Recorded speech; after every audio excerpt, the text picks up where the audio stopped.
You're going to give me an extra minute, we'll take it. So I'm glad you're here tonight. Let's go ahead and open with a word of prayer, and then we'll jump into the class. Father, thank you for everything you do for us. Thank you for this day with all the blessings, with all the opportunities that came our way.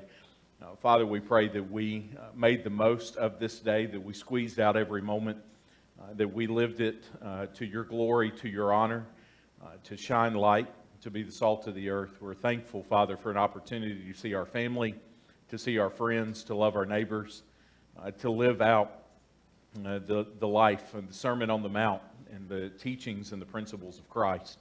We're thankful, Father, that we can gather here tonight as well in a warm place, crack open your word, timeless as it is, being reminded that heaven and earth will pass away, but your word will not.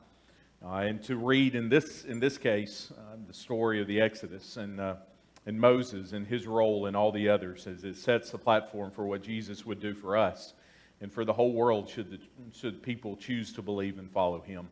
We're thankful for all of these that have been recorded. We're thankful for everything that are timeless that we can apply in our lives and we can learn as well and have our faith grow. Be with us for the rest of this hour in Jesus' name. Amen. All right, so I've got text up here. We're not going to read them.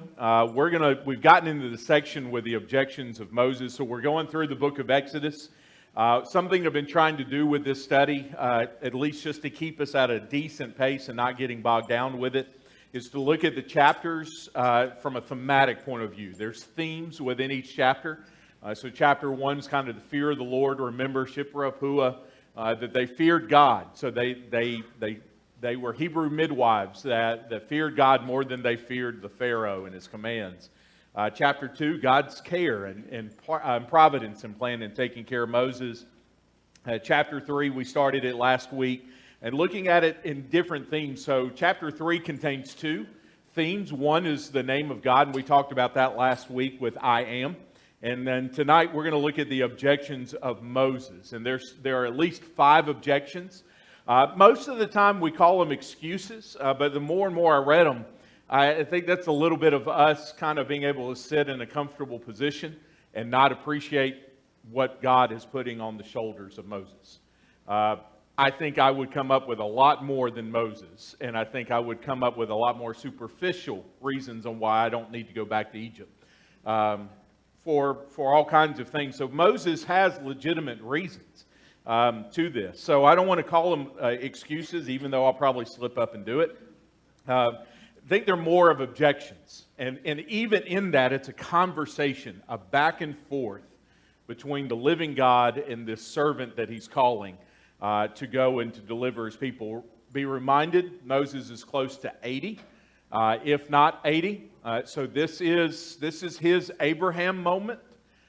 This is where we wonder, we learn, will he be like his mother and father and kind of launch out into the deep on his own to take this there. So there are 5 objections. You probably could add 2 more if you wanted, but we're going to stick with the 5 that are well known. These 5, the first one is found in Exodus 3 verse 11, and then the second one in Exodus 3 verse 12, and then Exodus 4 verse 1, Exodus 4:10, and then Exodus 4:13. We're not going to read those there. I've got another slide where we're going to put them on the screen, and you can have that. But I at least wanted to give you the scripture reference before we went any further, just in these groupings. So this theme, again, these objections, these rebuttals, these hey, wait, hold on a minute. Are we really sure this is what you want to do? However you want to classify it, whatever you want to do, these are at least the 5 that are there. So I put them on a column. I hope that they're big enough for you to be able to see. So the first 2 we covered actually last week. The first objection is, who am I? Who am I to take this task? Who am I? And it's not necessarily that who am I and that I don't know who I am, not an identity crisis, but who am I to really follow through this? You're asking me to take on this lion. You're asking me to take on this giant. Who am I to be able to do that? It's kind of the unworthiness. Not worthy to do this. And Moses could have that. We talked about it, but what would be some reasons that would cause Moses to think he's not worthy to take this task? What's in his mind as an 80-year-old individual that's, hey, who am I to do this? What's factoring in? I don't know if I'm going to go where you're going, but he's a fugitive. Okay. All right. I mean, practically. All right. He's a fugitive. So it still has that hanging over his head. And even if no one else would remember, he remembers. He's not going to forget that. So he has this unqualification, if you will. I'm not qualified to do it. I'm unworthy to do it. He follows that up with, hey, let's say I do this. Let's say I do go. Who do I tell him you are? I don't know your name. And that's when we discuss that. I don't know your name. God gives him his name. His third objection, the people aren't going to listen to me. I'm just showing up out of the blue. I haven't been there for 40 years. Most of the people I knew probably died. They're not going to listen to me. They're not going to believe me. They're not going to do any of that. That's a legitimate thing. If you just kind of pop out of nowhere and, hey, God sent me to deliver you, that's going to be hard. That's a hard sell for someone. So Moses has a legitimate reason. He says he's not eloquent, and he actually does this twice. I can't speak. And everybody's all over the place. He may have had a speech impediment. He may have just not been confident in his ability. He knows, growing up in Pharaoh's household, he's got to be diplomatic. Maybe he's just rusty in being diplomatic. Maybe he's not qualified to do peace talks. Whatever it is, he says not once but twice, I'm not eloquent. Which I think if there's any of them that are most legitimate, it's probably that one. It's probably that one. And then he says, I'm not eloquent again. So you have this repeat, and then he finally, and this is when the Lord just gets agitated with him, just send someone else.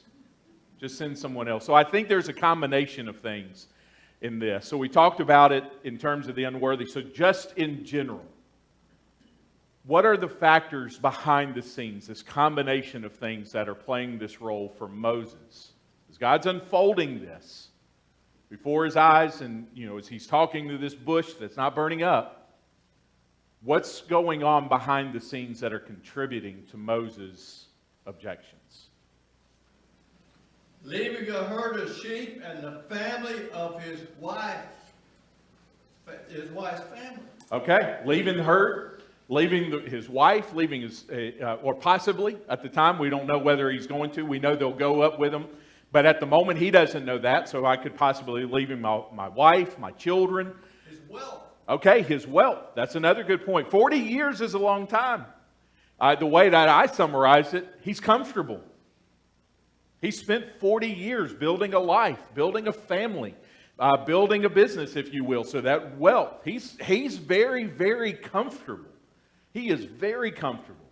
And now you're asking me to leave it? Okay, what else is going on behind the scenes? There's a couple of things. Lack of confidence. Okay, it could very well be confidence. And change. Okay, so confidence and change. I just not confidence in myself. Again, who am I? I'm kind of not worthy. The change. This is a huge, you want me to go back. Lord, don't you know that I left? Can you go back where you came from? Yes, ma'am. I mean, Moses left under bad circumstances. Okay. He's probably scared to go back because he left because they were going to kill him, right? Sure. There's a lot of fear. So again, yes, those circumstances, even the Pharaoh, he's died, and perhaps even the Lord tells him, hey, maybe there's no one there. Moses, he's got to learn faith. But there's a lot of fear in this, a lot of fear. Well, I mean, if there ever was an underdog story, Okay. how can he conceive of being able to march into Egypt and remove a whole people that the Egyptians are depending on and using as slaves? Right. I mean, it's hard to fathom. It is. It is. You've got, at least conservative estimates put the nation of Israel 1 million plus, and then you're not counting the animals and all the other things, but just 1 million plus, at least 500,000 men. So you would assume, 500,000 women, children being included in all of that. And I'm supposed to just walk out of Egypt, right? I'm supposed to walk in there, tell him what we're going to do. He's going to agree, and we're just going to walk right out. You're right. There was no precedent for this sort of thing having been done Okay. anytime, anywhere, that he's aware of anyway, Mhm. that we are. Okay. And we're plowing new ground here. We are. So that's a great point. I didn't think about that one, but you're right. There is no, as far as he knows, there is no precedent of something like this happening. And if there is, it's usually the reverse. It's the ones who are in power who are marching into those who are lesser and taking them over. Yes, sir.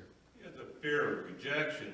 We know in chapter 2 when he went and broke up those two Hebrews of fighting. They said, "Who are you to rule over us? Are you going to kill us Yeah. like you did?"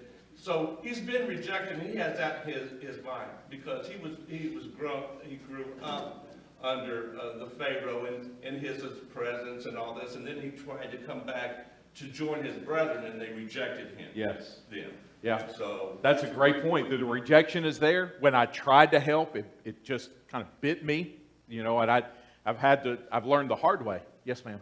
He seems defeated before he even goes, because he's like, they're not going to know you, the people won't listen, so he already seems like, why bother? Sure. It could be that, defeated before this countenance has fallen. There's kind of, again, all these obstacles in the way. They look bigger than me, which, by the way, does not Israel kind of have the same problem when we get to the promised land? They're giants. We're the defeatist. I don't know how. I don't see how type thing. Go ahead, Tom. I think Van heard. Oh, okay. I'm sorry, Miss Van. Go ahead. He's 80 years old. I was waiting for... 40 more to it. Okay. He's 80 years old. That's not so bad. No, it's not. I can speak of that. No, it's It might have been then, I don't know. Are you ready to march in there? Pardon? Are you ready to march in there? I'm signed up. Go ahead, Tom. Are we giving Moses too much credit? He just didn't want to do it. I mean, I come up with all kinds of things when I don't want to do it. But he's talking to a burning bush. Yeah. It doesn't burn up. And he's, I would have gotten upset, again, not God, I would have gotten upset after number 2. I'd be like, are you realize what you're doing here? You've never talked to a burning bush. Sure. It doesn't burn up. With your sandals on. And you're questioning me? I just, it's simple to me. He just didn't want to do it. So he's coming up with stuff that, the first couple are right off the top of his head. And then he just gets down to the bottom. It's about me. I'm not eloquent. Sure. No, I think it's the Lord's patience that we're giving him credit for being human.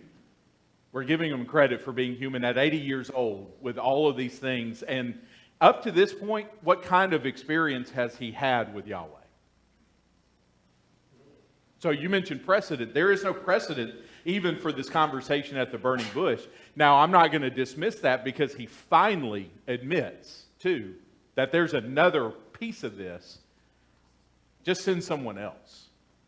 Just send someone. Let someone else do this. And that, out of all 5, that's the one that agitates the Lord. That's the one that, I'm patient, but that one you cross where it can't go. I want you to look at how each time, again, with Tom's point, the Lord in his patience responds to each one. Moses has one, the Lord immediately has an answer, whatever it is. Okay? So who am I? It's not about you, it's who am I? I'm the one with you, Moses. I will be with you. I will be with you. That's enough for you to overtake who am I? I'm just this little one. Well, you may be a little one, but you're not by yourself. I'm with you. I don't know your name. Here's my name. I am present. I am the everlasting one, etc., etc. Well, the people won't listen. Well, I want you to do 2 things then. You see this staff? I want you to throw it down. It turns into a snake. I want you to pick it up. I want you to take your hand and I want you to put it in your cloak. It turns into leprosy. I want you to put it back. It's clean.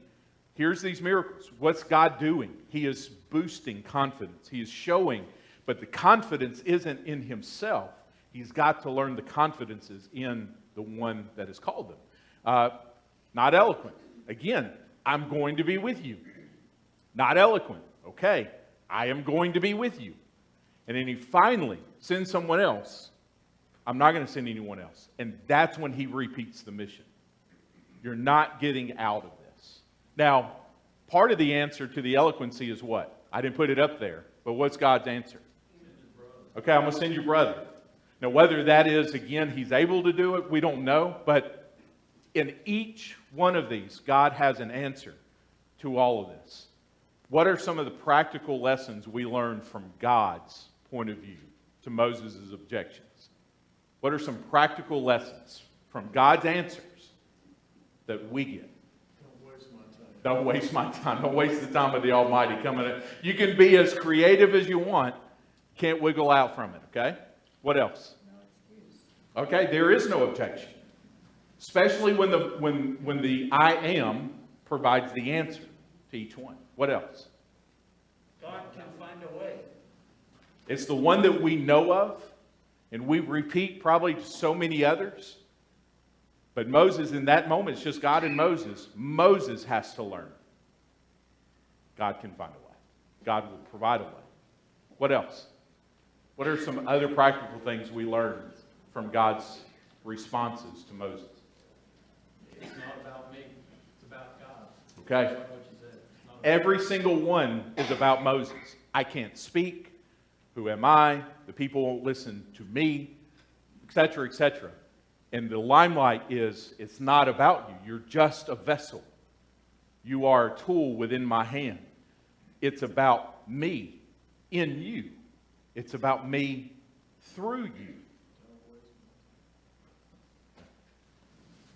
It's interesting in verse 11 of the chapter that God, after Moses says, "Who am I?" God offers him a sign, and the sign is in the future.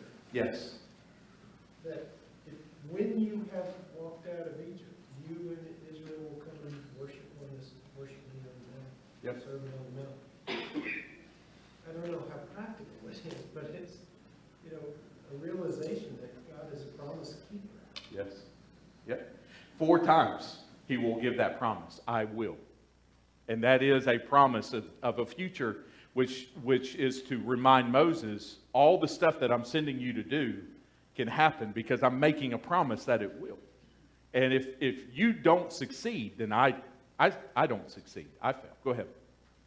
If God gives us something to do, he will not leave us twisting in the wind all on our own. Okay? He will be with us every step of the way. If there's, the mission may not be a success, that's not our fault, and it's not his fault. Okay? And when we don't accept the mission, then it's our fault. All right. So good segue. From the New Testament, what are some things that God has given us to do individually and or as church? Go and make disciples. All right. So Matthew 28, 18 through 20. What else? There's a bunch more. Love the Lord your God. Okay, so love the Lord your God, and then love your neighbor. love your neighbor. You know that love your neighbor is the one that's repeated out of the 2 commands. When you read through the New Testament, guess which one is repeated? The second greatest one. You don't think that's a mission? That's a work? And yet, how many times have I come up with the objection on why I can't love my neighbor? Okay, what else? There are a few others. How about, Consider others more important than yourself. okay, humility, consider others. How about you are the salt of the earth? You are the, is that not a mission? Is that not something to do, something to be? Right? These are just examples, not exhaustive list. I already mentioned, love your neighbor, Mark 12:31. The second is like unto it, that you love your neighbor. And then you look through the letters, it's repeated. How about Romans 12:1 and 2? Be a living sacrifice. For who? You realize that being a living sacrifice is, yes, for God, but it is also for the world around us. I am to be a living sacrifice for the people that I come across. Holy and acceptable, which is my reasonable service to God, but then also, as you read through the rest of the Roman letter, to the world around me. That's a huge mission, that I'm to be a living sacrifice. And in that, what are some of the objections that we have in our mind? Just looking at this list, it's not exhaustive, but what are some immediate objections that we have? Who, me? Who am I to do that? Okay, I'm not eloquent to share the gospel. Okay, what else? But, I don't like them, I don't wanna be kind of, but I Yeah. don't wanna. All right, I can't. I hear you, but But, yeah, I can't. I can't. Okay, I hear you, but I can't. I can't do that. I don't know how. All right, what else? Send someone else to do it. Send someone else to the world. Send someone else to be the light. Send someone else to be the salt. Send someone else to love their neighbor. Send someone else to be the living sacrifice. I don't have all the answers. I don't have all the answers. Yeah. And what are we to learn? The same lesson of Moses. Every one of our objections, just like Moses, it's why I can't. And the beauty, and we're going to see this in God's, well, go ahead and do this. Our common objections, sometimes it's our ability. I don't have the ability. I don't have the capability. Except when I read Matthew 25, some have been given 5, some have been given 2, some have been given 1, which tells me everybody has at least 1. Well, I don't have as many as they have. How many you got? I got 1. I got 1 staff, Lord. Well, use it. Throw it down. And let's turn it into a snake. Well, I got 1 hand. That's fine. Put it into your cloak. And let's see what happens. The little boy. I'm just a little boy with 1 little lunch. That's fine. Let's use it. Ability, capability. How about time? How about time? I don't have time. Except, all of us, up to this moment, have had the same exact amount of seconds, minutes, and hours. Some of us, as Pam's point, too young, too old, my age. How about my resources? I just don't have, fill in the blank. Maybe my resources are not anything to do with the physical side. It's the mental. I don't have it in me. Well, good news, no one has it in you. No one has it. That's why the Spirit indwells within us, because He has it. And then it comes out of us. So, what would God's response be to us? Okay, desire. With you always, even to the end of the time. The same thing. He answers. Jesus Himself, verbatim, says to us, to the disciples in Matthew 28, what God said to Moses. Twice. I'll be with you. Go ahead. He just gets us to change our what ifs to why not? Sure. Yeah. Makes a way for it to happen. Yeah. I think what He would tell us in the what ifs to why not, because the impossible is possible. And is that not why Mary's probably lifted up? Because she's willing to believe the impossible is possible. And why she is chosen. And she is told, with God all things are possible. We learned this. We learned this. What else? How about Philippians 1:6? I'm confident that the one who began the good work in you will bring it to completion. Moses is 80 years old, and God just starts working on it. And it's going to take another 40 years to work. I didn't say that. It's recorded now, Bob. It's recorded now. That's right, Yeah, look, you- next month I'm gonna join him. How about Ephesians 4? I can't. That's okay. That's why the church exists. And this creation of this, the way that it works, because the church exists to equip us. Is that not Ephesians 4:11 and following? To equip us for the work of the ministry, to equip us for the work of the saints, to equip us so that we can grow into maturity. How about 2 Timothy 3:16, 17, the scriptures? God breathed, and it's profitable. And he lists all these things. And in verse 17, so that the man of God may be thoroughly equipped for every good work. And then Hebrews 13:21, Hebrew writer, may the Lord equip you. In other words, and I like how you put it a second ago, Bob, he's not going to leave you twisting, and tossing, and turning to try to figure it out. What he's going to do is use multiple people, starting with himself and the Spirit that indwells within us. Multiple people, multiple tools. Because the one thing that God will not do is that he will not fail at what he has planned. What has he planned? To save his people. And he won't fail at that. Seems like it all comes down to the one thing, and that is, do we trust in what he said? Yep. You know what the Bible calls it? Faith. And Moses got to learn faith. He's got to learn that God has confidence in himself. That God believes in him. And that's something that we got to learn. That in spite of all of our objections, and failures, and inadequacies, the God of heaven and earth believes in us. What's the old go ye therefore means go me? Mm-hmm. Yep.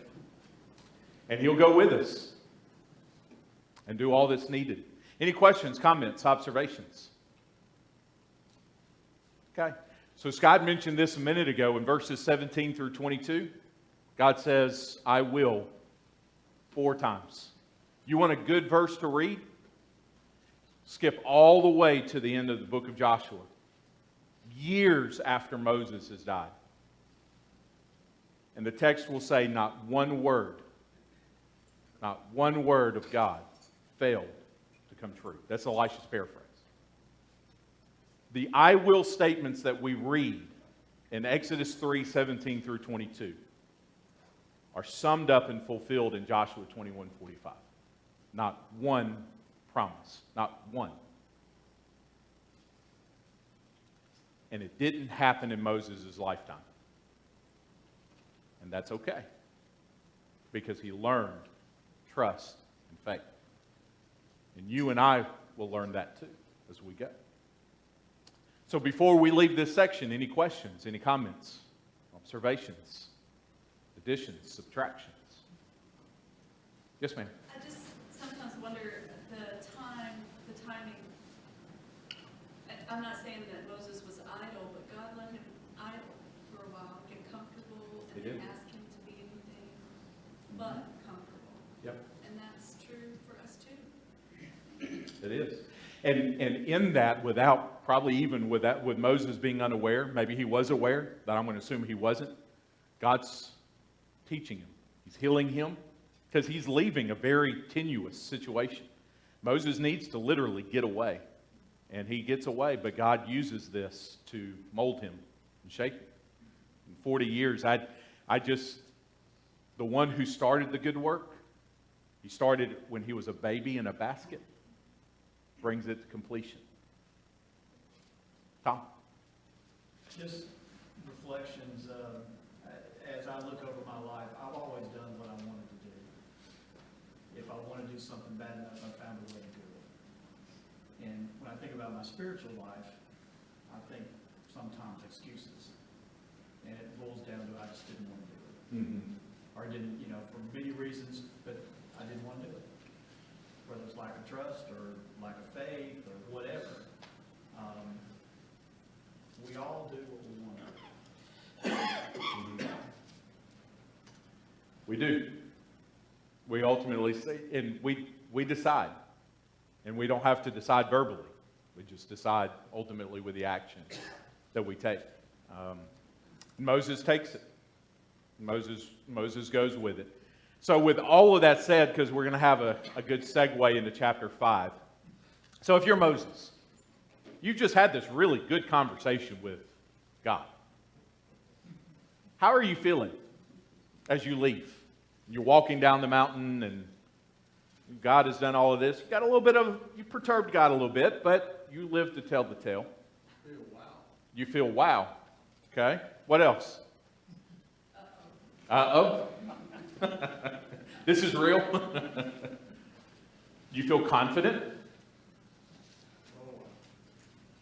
You probably have some confidence. You got more than what you went in with. He's going. He's going, so he's Gotta have something. He's got to have something. And I wonder, this is just Elisha, maybe I'm reading into the text. And you forgive me if I am, and if you disagree, that's well and good, and you let me know. I wonder if Moses really believes after all of this. Again, he's snake, the hand, burning bush that's not burning, voice. I wonder if he thinks that he's really going to be able to walk in there and walk out. We'll walk into Pharaoh. We're really going to have this good conversation. He's actually going to listen. And I'm going to be able to walk out with the people. And the reason I bring that up is because in the first few verses of chapter 5, we get the first recorded attempt of Moses and Aaron. Afterward, Moses and Aaron went and said to Pharaoh, "Thus says the Lord, the God of Israel, let my people go, that they may hold a feast to me in the wilderness." But Pharaoh said, "Who is the Lord, that I should obey his voice and let Israel go? I do not know the Lord, and moreover, I will not let Israel go." And then I'm going to stop right there, but I know you know the rest of the text. What does Pharaoh do as a response? Okay, he increases their burden. He increases their workload, calls the foreman of the Israelites in and said, "You know, your guy came in. He said this. I told him no, and I'm also going to punish you for this." So let's talk a couple of things. This is that first attempt. God allows two things to happen. I'm going to call it a failure. I don't know if it's a failure, but that's the word I'm going to use. Moses walks in. Moses walks out the same way, empty-handed.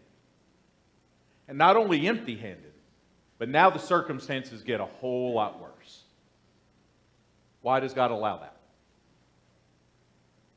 He just told him, so I'm going to assume in a matter of span of weeks, because you got to account for travel, you will do this, I will be with you. When you can't talk, Aaron will do it, XYZ. Does it, has this faith, this trust, overcomes the what ifs,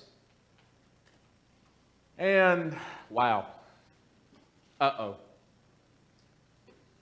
Why? Why does God allow that? Trust builder.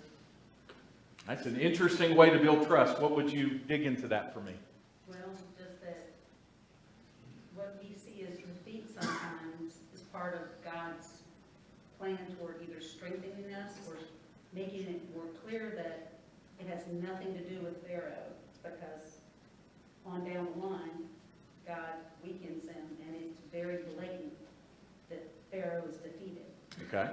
All right. So Moses, Aaron, the people have to have trust that his ways are higher than mine. Okay. And it looks like it's bad. All right. Trust builder. Perhaps a trust builder. What else? Go ahead, Bob.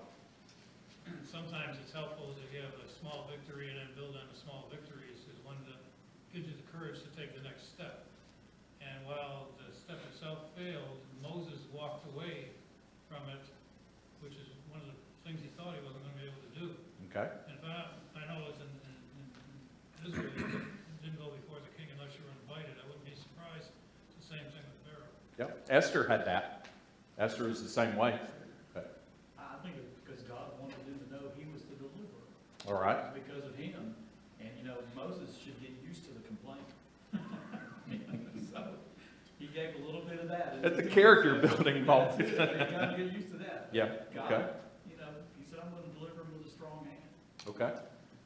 In chapter 4, God tells Moses that he will harden Pharaoh's heart.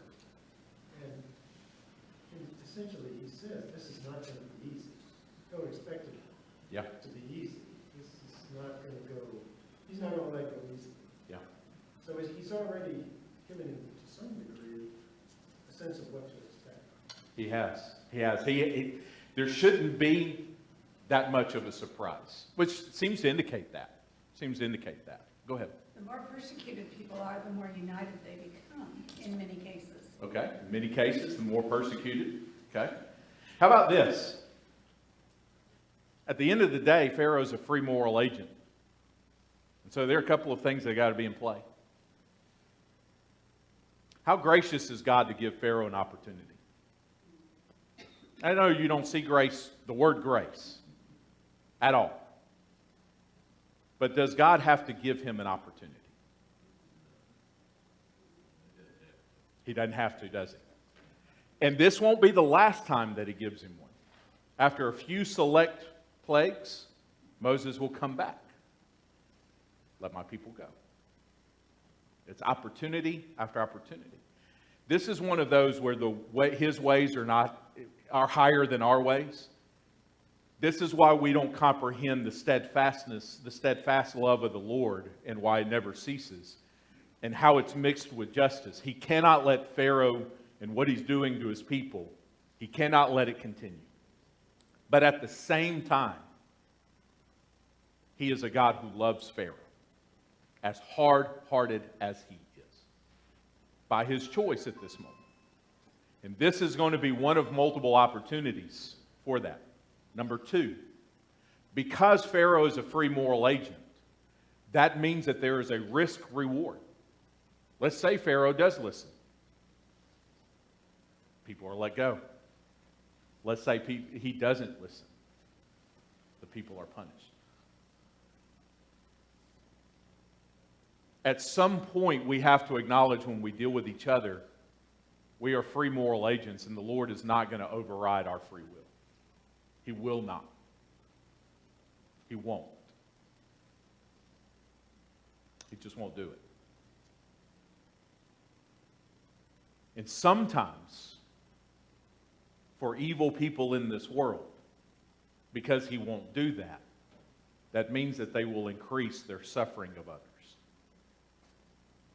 And it's not God causing it. It's not God doing it. But the only way for him to end it is to end Pharaoh, isn't it? Which is what he ultimately does. But it's only after Pharaoh gets to the point where he is going to dig his heels absolutely in the sand and will not budge. I wanted to go ahead and do this because we have to deal with the fact that God allows someone in power to do something not just bad, but take it to the next level. And we see this happening in our own lifetime with people in power. Not saying that oppression doesn't matter, because God has said numerous times, I hear, I see, I know, I'm going to act. But that doesn't mean that he tosses Pharaoh to the side. We'll talk about this some next week. You and I deal with hard-hearted people every day. And there may be something that we can learn, and that's what I want to leave you with. Is there something that we can learn in God's dealings with Pharaoh and how we can deal with hard-hearted people? You mentioned Moses should get used to the complaining. The people are going to be hard-hearted at the end of the chapter. And they are not just going to complain, but they will blame Moses. Sometimes people are hard-hearted because that's just simply who they are and they've made that decision. Sometimes people are hard-hearted because circumstances beyond their control have turned them that way. Sometimes people are hard-hearted because they don't know what grace and mercy is. Sometimes people are hard-hearted just simply because they're people. What can we learn? How can we help? What can our response be? These are the things that I want you to think about. And Lord willing, we'll come back here next week and discuss them. The class is yours.